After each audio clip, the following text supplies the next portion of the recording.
सोमवंश का वर्णन। अग्निदेव कहते हैं, वशिष्ठ, अब मैं सोमवंश का वर्णन करूंगा। इसका पाठ करने से पाप का नाश होता है। विष्णु के नाभि कमल से ब्रह्मा उत्पन्न हुए। ब्रह्मा के पुत्र महर्षि अत्रि हुए। अत्रि से सोम की उत्पत्ति हुई। सोम से राजसू यज्ञ किया और उसमें तीनों लोकों के राज्य का उन्होंने दक्षिणा रूप में दान कर दिया।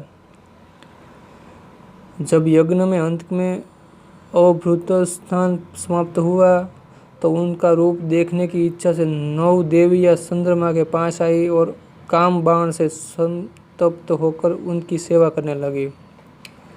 लक्ष्मी कांति नारायण को छोड़कर चली आई।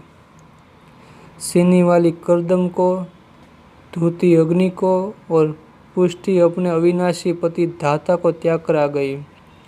प्रभा प्रभाकर को और कुहू हविष्मान को छोड़कर स्वयं सोम के पास चली आई।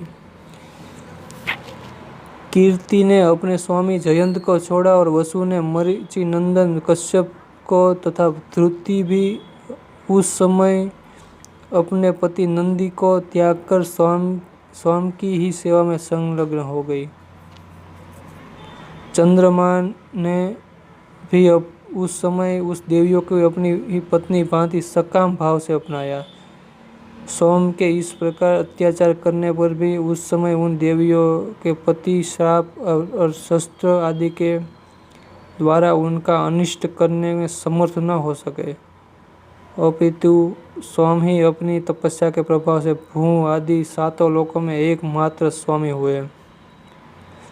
इस अनिति से ग्रस्त होकर चंद्रमा की बुद्धि विनय से भ्रष्ट होकर भ्रांति हो गई और उन्हें अंगिरा नंदन बृहस्पति का अपमान करके उनकी यशस्विनी पत्नी तारा का बलपूर्वक अपहरण कर लिया।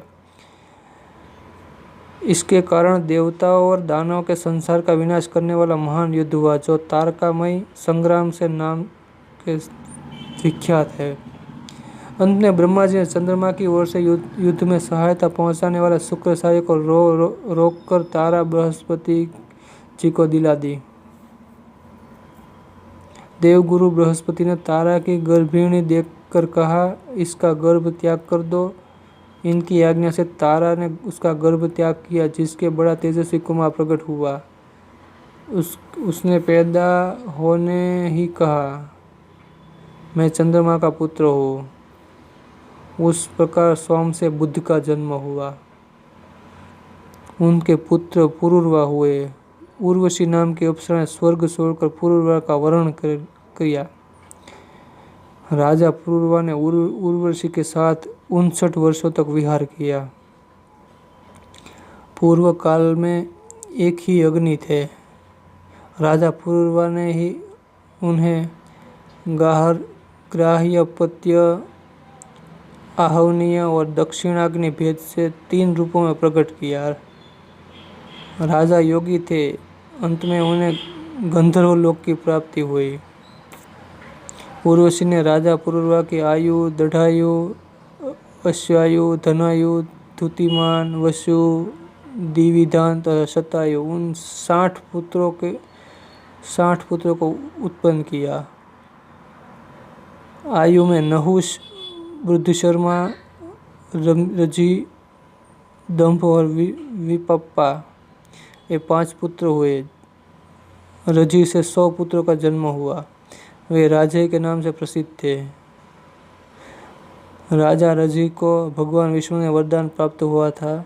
उन्हें देवासुर संग्राम में देवताओं को प्रार्थना से दैत्यों का वध किया था। इन राजा रजी ने पुत्र भाव से प्राप्त हुई रजी स्वर्ग का राज्य इंद्र को देकर स्वयं दिव्य लोकवासी हो गए। कुछ काल के बाद रजी ने पुत्र को इंद्र का राज छीन लिया। इसमें वे मन ही मन बहुत दुखी हुए।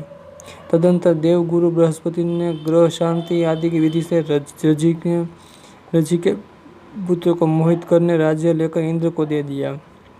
उसी समय रजी ने पुत्र अपने धर्म से भ्रष्ट हो गए थे। राजा नहुष ने 7 पुत्र हुए। उनके नाम थे यति, ययाति, उत्तम, उद्धव, पंचक, शर्याति और मेघपालक। यति कुमारावस्था में होने पर भगवान विष्णु का ध्यान करके उसके स्वरूप को प्राप्त हो गए। उस समय शुक्राचार्य की कन्या देवयानी तथा वृषपर्वा की पुत्री शर्मिष्ठा,